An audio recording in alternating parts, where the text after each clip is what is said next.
The bus rattled along Main Street, its windows streaked with condensation, reflecting a town that had long since gone to sleep. The neon of a liquor store buzzed faintly, the only glow on a road otherwise swallowed by shadow. Inside, the bus was nearly empty, except for the hum of its engine and the wheezing sighs of an overworked heater. Harold Kane sat hunched behind the wheel, his shoulders stooped as if the weight of decades bore down on him. The uniform he wore no longer felt like authority. It felt like a costume, a faded reminder of steadiness he no longer had. His face, lined with exhaustion, betrayed the bitterness that had been fermenting inside him for years. Divorce, debt, a son who no longer called. Every mile he drove was a reminder of a life that had not gone as planned. Tonight was the last route, the one no one wanted. Quiet, uneventful, and endless. Harold told himself he preferred it. No chatter, no questions, just empty seats and silence. But silence for Harold was the loudest companion of all. At Maple and Ninth, the bus jolted to a stop. The doors hissed open, and in stepped a young man, late 20s, tall, wiry, his presence steady but alert. His eyes flicked across the bus, quick, measuring. He carried no bag, no visible fatigue from the day, just an unspoken defiance in the way he moved. Harold's gaze followed him. The young man didn't hesitate, didn't shuffle to the back like so many did when facing an almost empty bus. He slid into a seat near the front, his posture calm but deliberate, as though claiming a place he had already decided was his. The engine groaned, and the bus rolled forward again. For a moment, nothing was said. Only the low hum of fluorescent lights and the metallic squeak of wheels against rails filled the air. Harold gripped the steering wheel tighter. Something about the choice of that seat. It wasn't illegal, wasn't written anywhere in policy anymore, but it scratched against the buried nerves Harold had spent years trying to ignore. He cleared his throat. "You know," Harold muttered, voice gravelly, "plenty of seats in the back." The young man didn't look at him. His gaze stayed fixed on the window, where streetlights flared and disappeared with each block. "I like it here," came the calm reply. A pause stretched between them, heavy as lead. Harold felt heat rising up his neck. It wasn't just the seat, it was the tone, the calm refusal, the quiet certainty. It mirrored every moment in Harold's life where someone had told him no, where someone had walked away unscathed while he was left seething. "You people never change," Harold whispered under his breath, though loud enough to hope it carried. This time the young man turned slowly, his eyes locking onto Harold's reflection in the mirror. His stare wasn't angry, not yet. It was measured, searching, as though weighing Harold, assessing whether this confrontation was worth the breath. "My name's Marcus," he said evenly, breaking the silence. "Not you people, Marcus Reed." The way he said it, it wasn't just an introduction. It was a correction, a line drawn with quiet precision. Harold's jaw tightened. He wanted to snap back, to tell Marcus about the rules, the expectations, the way things used to be done, but the words tangled in his throat. All he managed was a grunt as the bus rattled on. The tension thickened, spilling into every creak of the bus frame. Harold's knuckles whitened on the wheel. His thoughts spiraled, memories of his ex-wife leaving him, of a supervisor's patronizing lectures, of passengers who laughed behind his back. They all blurred together with Marcus's face until this one man came to represent all of them. Description sharpened the moment. Marcus sat still, his reflection ghost-like in the window, jaw set, his breath fogging faintly against the glass. Harold, in the driver's seat, hunched like a predator, too tired to leap, yet too restless to sit still. The bus itself became a cage, steel walls echoing with things unsaid. Finally, Marcus spoke again. "You got a problem with me sitting here?" The question hung in the air like smoke. Harold's voice cracked under the strain of contained anger.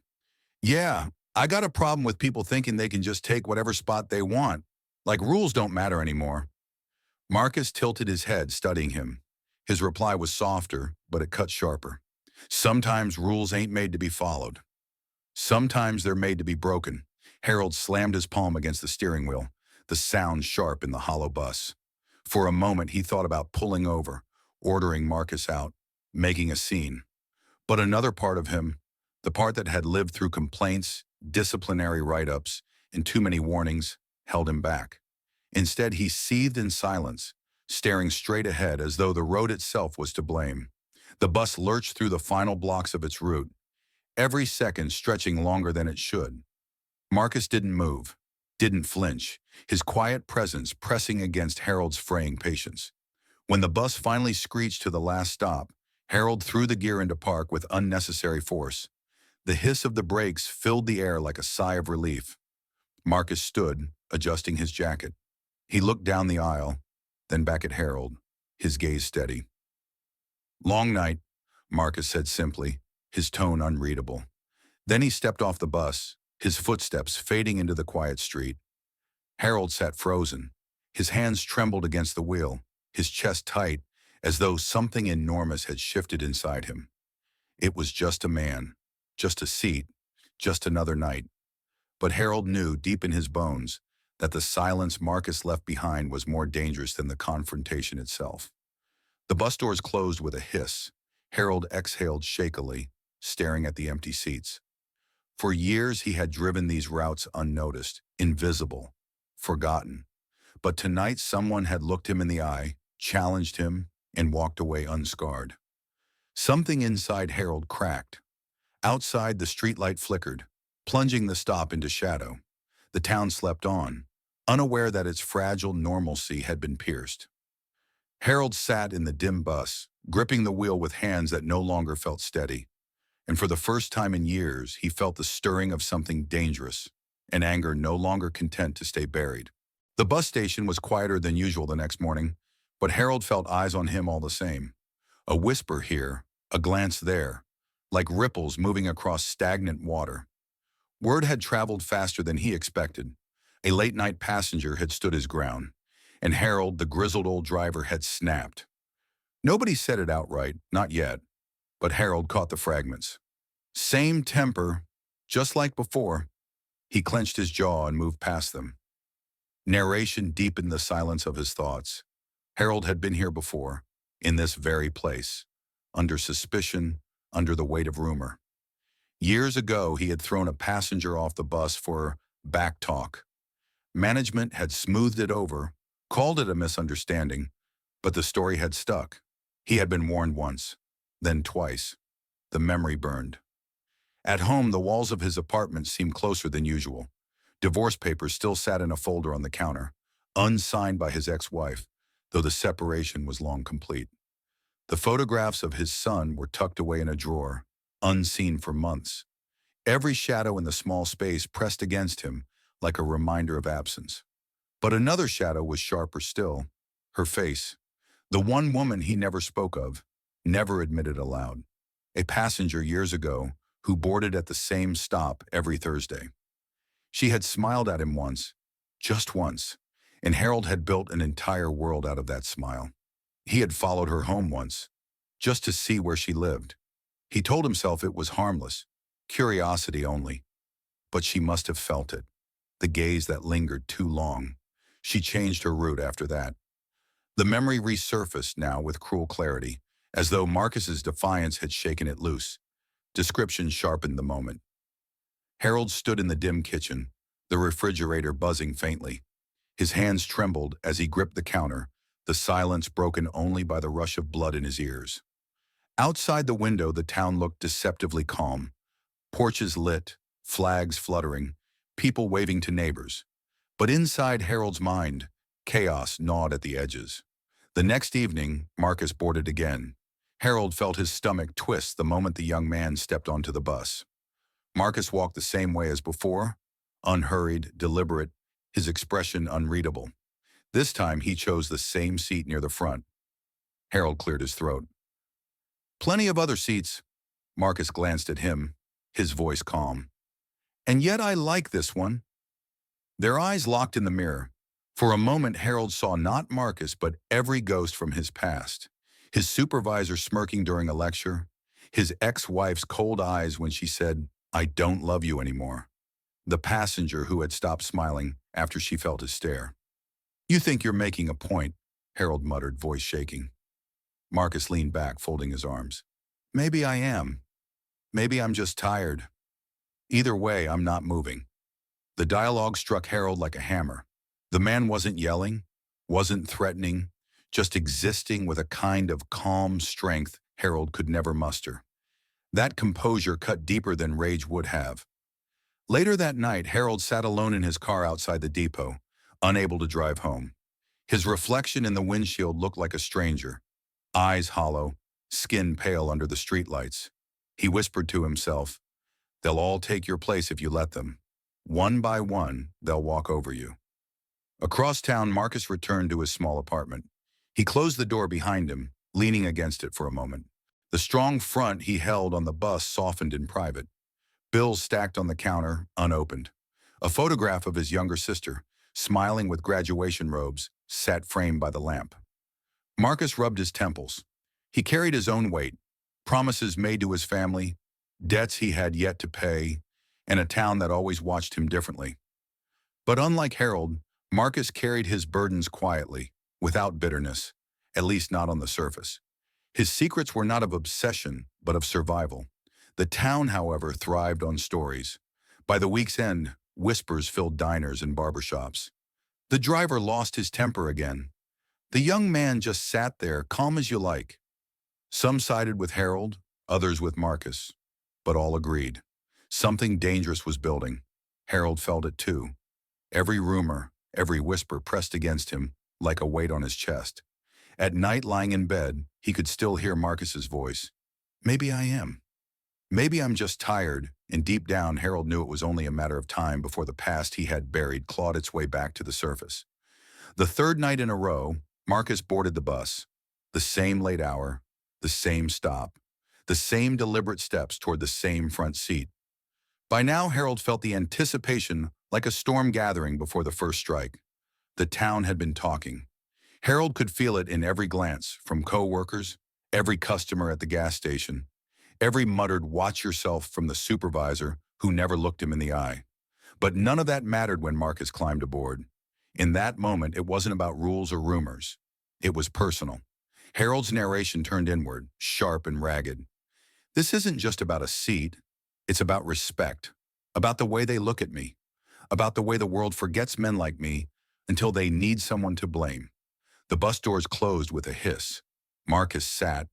The air grew heavy, as if the walls themselves had narrowed. "You like testing me?" Harold asked, his voice low, almost a growl. Marcus turned his head slightly. His voice stayed calm.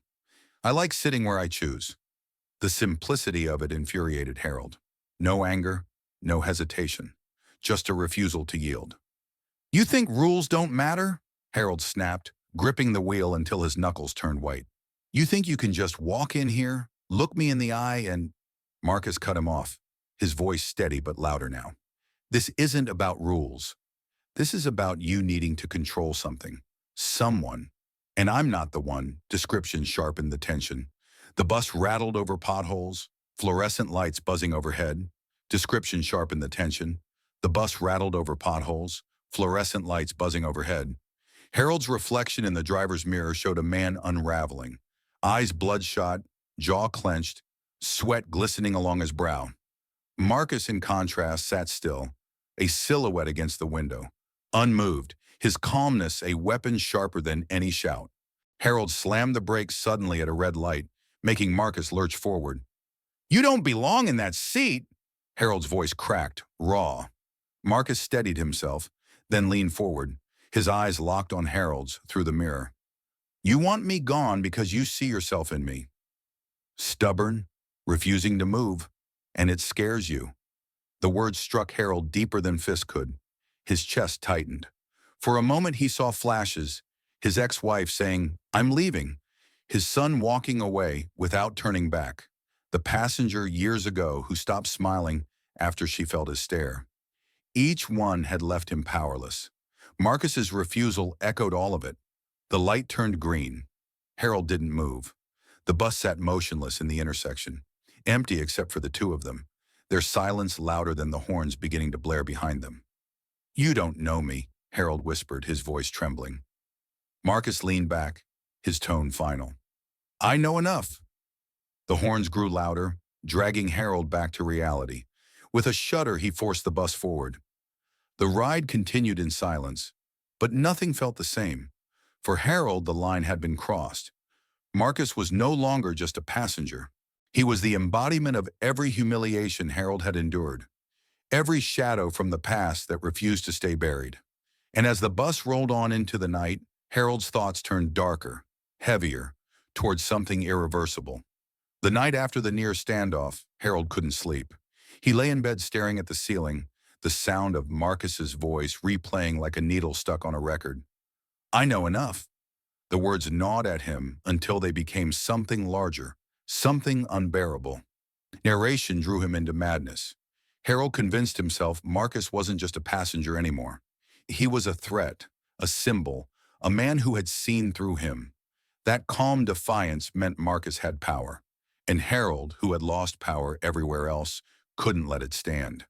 He began following him, not immediately, not obviously, but with the quiet persistence of a man unraveling. After Marcus stepped off the bus, Harold's eyes tracked him through the mirror. He watched which street Marcus turned onto.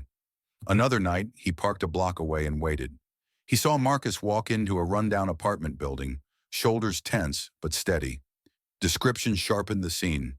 Harold sitting in his car under a flickering streetlight, hands gripping the wheel so tightly veins bulged. Across the street, Marcus's window glowed faintly, curtains half drawn, a shadow moving inside.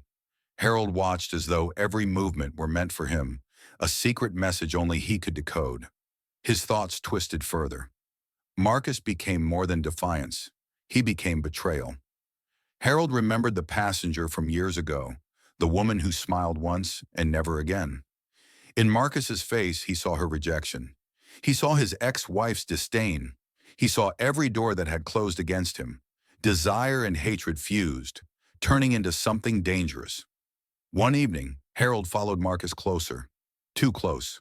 When Marcus sensed someone behind him, he turned sharply. Their eyes met under the pale glow of a street lamp. "You following me now?" Marcus's voice was steady, though his fists clenched. Harold's voice cracked. "You don't get it. You can't sit there. You can't just walk in and take everything." Marcus shook his head slowly, anger edging his calm.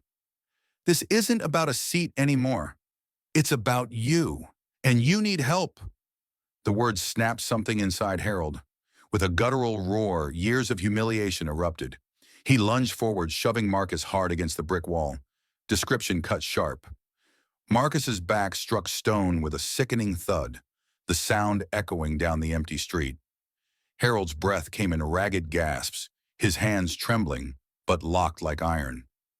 The rage he had buried for decades was no longer contained.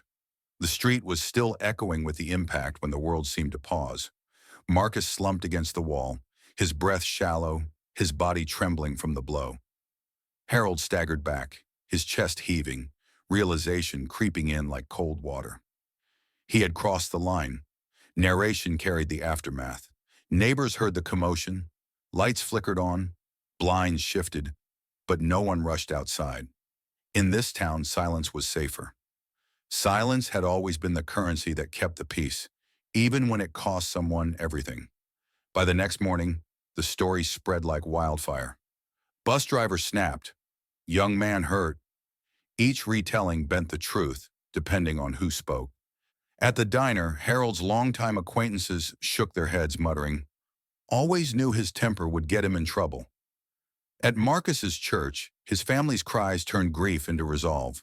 They demanded justice, not just for Marcus, but for every unspoken slight the town had buried under years of silence.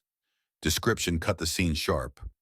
Marcus's mother standing on the courthouse steps, her hands shaking as she held a framed photo of her son.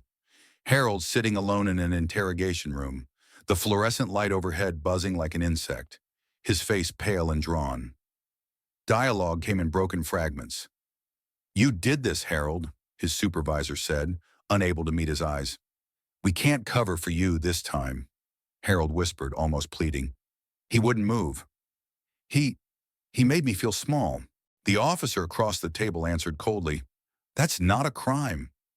"What you did is for Harold." The betrayal cut deeper than the charge sheet. The same colleagues who once smoothed things over now stood back, letting him drown. The union rep didn't call.